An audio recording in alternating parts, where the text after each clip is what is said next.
श्रीमन्महागणाधिपतये नमः। श्रीसरस्वत्यै नमः। श्रीगुरुदेवदत्तात्रेयाय नमः। ॐ नमो भगवते वासुदेवाय। श्री सद्गुरवे नमः। हृदयान्तरी वसेतु श्रीगुरुमाऊली। वरदहस्तधर मम श्री। तव प्रेमलाभो जन्म जन्मान्तरी। उद्धारावे कृपाळुवा श्रीहरिराया। श्रीमद्भागवत महापुराण तृतीय स्कंध अथ चतुर्दशोऽध्यायः।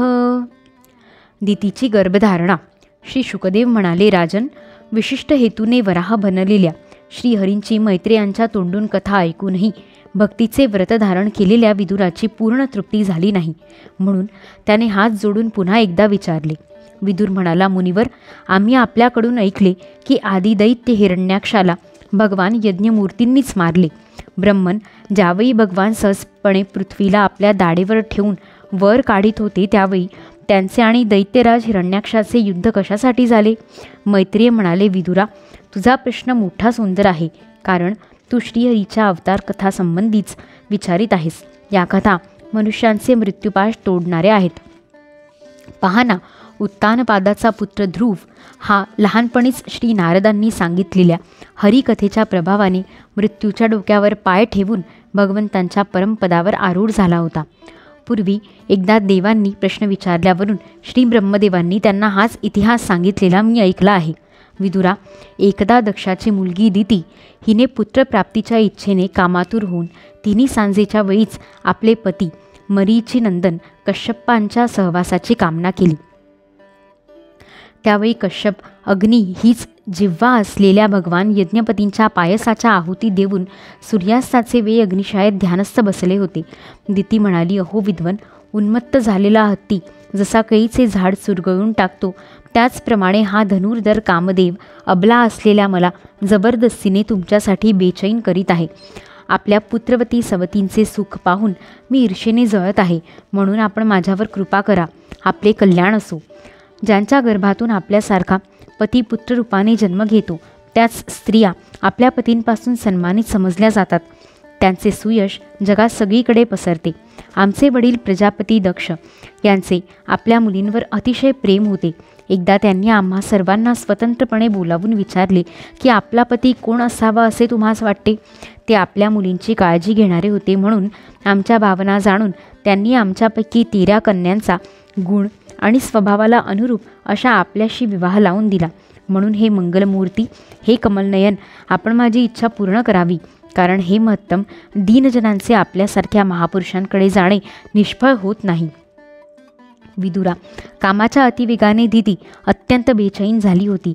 तिने या रीतीने पुष्कळ प्रकारांनी विनवून कश्यपांना प्रार्थना केली. तेव्हा तिला समजावीत मधुर वाणीने ते म्हणाले, अधीरप्रिये, तुझ्या इच्छेनुसार मी आत्ताच तुझ्या मनासारखे अवश्य करीन, जिच्यामुळे धर्म, अर्थ आणि काम या तिन्हींची सिद्धी होते. अशा आपल्या पत्नीची कामना कोण पूर्ण करणार नाही? ज्याप्रमाणे माणूस जहाजाने महासागर पार करतो, त्याचप्रमाणे गृहस्थाश्रमी दुसऱ्या आश्रमांना आश्रय देत आपल्या आश्रमाद्वारा स्वतःही दुःख समुद्रातून पार होतो. हे मानिनी, त्रिविध पुरुषार्थांची इच्छा असणाऱ्या पुरुषांची स्त्री ही अर्धे अंग समजली जाते. तिच्यावर आपल्या गृहस्थाश्रमाचा भार टाकून पुरुष निश्चिंत राहतो. इंद्रियरूप शत्रूंना जिंकणे अन्य आश्रमवासियांना अत्यंत कठीण आहे, परंतु ज्याप्रमाणे किल्लेदार लुटारूंना सहज आपल्या स्वाधीन करून घेतो, त्याचप्रमाणे आम्ही जिच्या आश्रयाने इंद्रियरूप शत्रूंना सहज जिंकून घेतो. हे गृहस्वामिनी, तुझ्यासारख्या पत्नीच्या उपकारांची परतफेड आम्ही किंवा कोणताही गुणग्राही पुरुष या जन्मात किंबहुना जन्मांतरातही पूर्णपणे करू शकत नाही. तरीसुद्धा तुझी संतान प्राप्तीची इच्छा मी अवश्य पूर्ण करीन, पण तू एक मुहूर्तभर थांब, यामुळे लोक माझी निंदा करणार नाहीत. ही अत्यंत भयंकर वेळ राक्षसादी भयंकर प्राण्यांची आहे आणि दिसण्यातही भयानक आहे. यावेळी भगवान भूतनाथांचे भूत, प्रेत इत्यादी गण फिरत असतात. हे साध्वी, या तिन्ही सांजेच्या वेळी भूतभावन भूतपती भगवान शंकर भूत प्रेत इत्यादी आपल्या गणांना बरोबर घेऊन नंदीवर बसून फिरत असतात. स्मशानभूमीतून उडालेल्या वावटळीच्या धुळीने धूसर झालेल्या त्यांच्या जटा दैदिप्यमान दिसत आहेत आणि त्यांची कांती सुवर्णकांतिमय गोऱ्या शरीराला भस्म लावले आहे. ते तुझे धीर महादेव आपल्या सूर्य चंद्र आणि अग्निरूप अशा तिन्ही डोळ्यांनी सर्वांना पाहत आहेत. या जगात त्यांना कोणी आपला किंवा परका नाही, कोणी विशेष आदरणीय नाही किंवा निंदनीय आहे असेही नाही. आम्ही तर अनेक व्रतांचे पालन करून त्यांच्या मायेला जवळ करू इच्छितो की जिचा उपभोग घेऊन तिला त्यांनी दूर लोटले आहे. विवेकी पुरुष अविद्येचे आवरण दूर करण्याच्या इच्छेने त्यांच्या निर्मल चरित्रांचे गायन करतात. त्यांच्यापेक्षा श्रेष्ठच काय, त्यांच्या बरोबरीचेही कोणी नाही आणि फक्त सत्पुरुषच त्यांच्यापर्यंत पोचू शकतात. एवढे सगळे असूनही ते स्वतः पिशाच्यासारखे आचरण करतात. माणसाचे शरीर हे कुत्र्याचे खाद्य आहे. जो अविवेकी पुरुष त्याला आत्मा मानून वस्त्र अलंकार माळा चंदन इत्यादींनी सजवितो तो अभागीच आत्माराम भगवान शंकरांच्या आचरणाचा हेतू न कळल्यामुळे हसतो. ब्रह्मदेवादी लोकपालसुद्धा त्यांनी घालून दिलेल्या धर्ममर्यादेचे पालन करतात.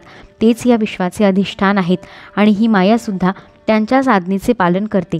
असे असूनही ते पिशाच्यासारखे आचरण करतात.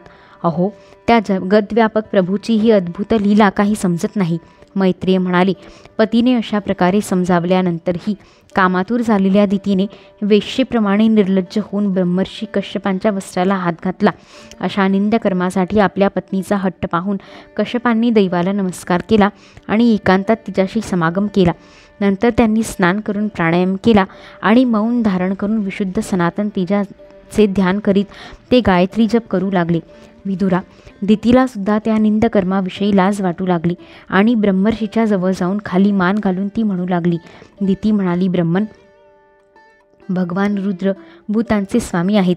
मी त्यांचा अपराध केला आहे, परंतु ते भूतश्रेष्ठ माझा हा गर्भ नष्ट न करोत. भक्तवांछा कल्पतरू उग्र आणि रुद्ररूप अशा महादेवाला मी नमस्कार करते. ते सत्पुरुषांचे कल्याण करणारे आणि त्यांना दंड न देणारे आहेत, परंतु दुष्टांना मात्र रागाने दंड देणारे आहेत. आम्हा स्त्रियांवर तर शिकारी लोकसुद्धा दया दाखवितात. मग ते सतीपती तर माझे मेहुणे आणि परमकृपाळू आहेत, ते माझ्यावर प्रसन्न होवोत.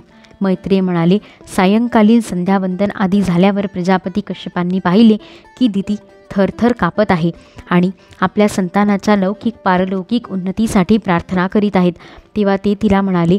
कश्यप म्हणाले, कामवासनेने तुझे चित्त मलिन झाले होते. ती वेळही शुभ नव्हती. तू माझे म्हणणे ऐकले नाहीस, तसेच देवांची सुद्धा अवहेलना केलीस.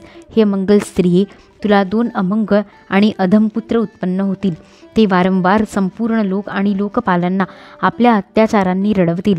जेव्हा त्यांच्या हातून पुष्कळसे निरपराध आणि दीनप्राणी मारले जाऊ लागतील, स्त्रियांवर अत्याचार होऊ लागतील आणि महात्म्यांना क्रुद्ध केले जाईल, त्यावेळी सर्व लोकांचे रक्षण करणारे भगवान श्री जगदीश्वर क्रुद्ध होऊन अवतार घेतील आणि इंद्राने ज्याप्रमाणे पर्वतांना शासन केले त्याचप्रमाणे ते त्यांचा वध करतील. दिती म्हणाली, प्रभो, माझीसुद्धा अशीच इच्छा आहे की जर माझ्या पुत्रांचा वध होणार असेल तर तो साक्षात भगवान चक्रपाणी यांच्या हातूनच होवो. क्रुद्ध ब्राह्मणांच्या शापामुळे होऊ नये. जो जीव ब्राह्मणांच्या शापाने दग्ध झालेला किंवा प्राण्यांना उभय उत्पन्न करणारा असतो, तो कोणत्याही योनीत गेला तरी त्याच्यावर पापी असणारी जीवसुद्धा दया दाखवित नाही. कश्यप म्हणाले, देवी, तू आपल्या कर्माबद्दल शोक आणि पश्चाताप प्रकट केला आहेस. तुला योग्य काय व अयोग्य काय यांचा बोधही तत्काळ झाला आणि भगवान विष्णू शंकर आणि माझ्याबद्दल तुला फार आदर आहे. म्हणून तुझ्या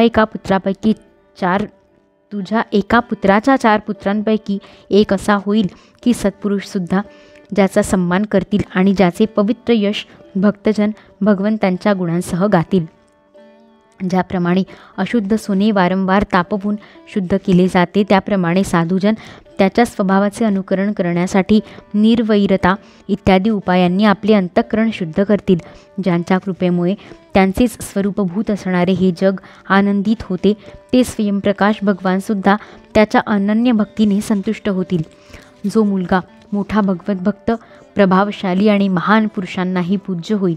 तसेच वाढलेल्या भक्तिभावाने विशुद्ध आणि भावविभोर झालेल्या अंतःकरणात श्री भगवंतांची स्थापना करून तो देहाभिमानाचा त्याग करील.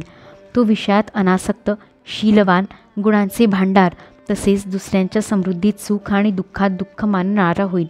त्याला कोणी शत्रू असणार नाही. चंद्र जसा ग्रीष्म ऋतूत होणारा उष्णतेचा दाह नाहीसा करतो, त्याप्रमाणे तो जगाचे दुःख दूर करणारा होईल. तो या विश्वाच्या आत आणि बाहेर व्यापून आहे. आपल्या भक्तांच्या इच्छेनुसार जो रूप प्रगट करतो, लक्ष्मी रूप लावण्य मूर्ती स्त्रीचीही शोभा वाढवितो, तसेच ज्याची मुखकमल झगमगणाऱ्या कुंडलांनी सुशोभित झाले आहे, त्या परमपवित्र कमलनयन श्रीहरीचे तुझ्या नातवाला प्रत्यक्ष दर्शन होईल. मैत्रेय म्हणाले, विदुरा, दितीने जेव्हा असे ऐकले की माझा नातू भगवंतांचा भक्त होईल, तेव्हा तिला मोठा आनंद झाला. तसेच आपले मुलगे प्रत्यक्ष श्रीहरीच्या हातून मारले जातील हे ऐकून ती अधिकच प्रसन्न झाली. अध्याय 14 समाप्त. इति श्रीमद्भागवते महापुराणे पारमहंस्या संहिताया तृतीयस्कन्धे दितिकश्यपसंवादे चतुर्दशोऽध्यायः.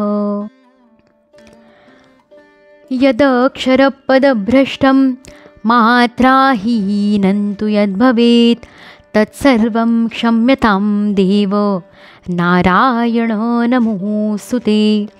मन्त्रहीनं क्रियाहीनं भक्तिहीनं सुरेश्वर यत्कृतं तु मया कर्म परिपूर्णं तदस्तु मे.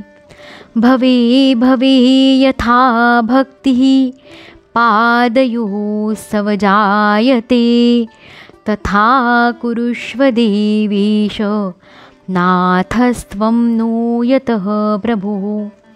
नाम संकीर्तनं यस्य सर्वपापप्रणाशनं प्रणामो दुःखशमनस्तं नमामि हरिं परम्. श्रीकृष्णार्पणमस्तु. सदांतरीयासे नाम तुझे कळू दे मला सत्यकर्तव्य माझे. तुझ्या थोर कृपे पळू दूर माया क्षमा कर श्री सद्गुरुराया. ऋषिकेशमेवाग्मना काय जातं हरे ज्ञानतो विश्वसाक्षिन्. क्षमस्वापराधं प्रभो क्लिन्नचित्त. श्री सद्गुरु चरणारविन्दार्पणमस्तु.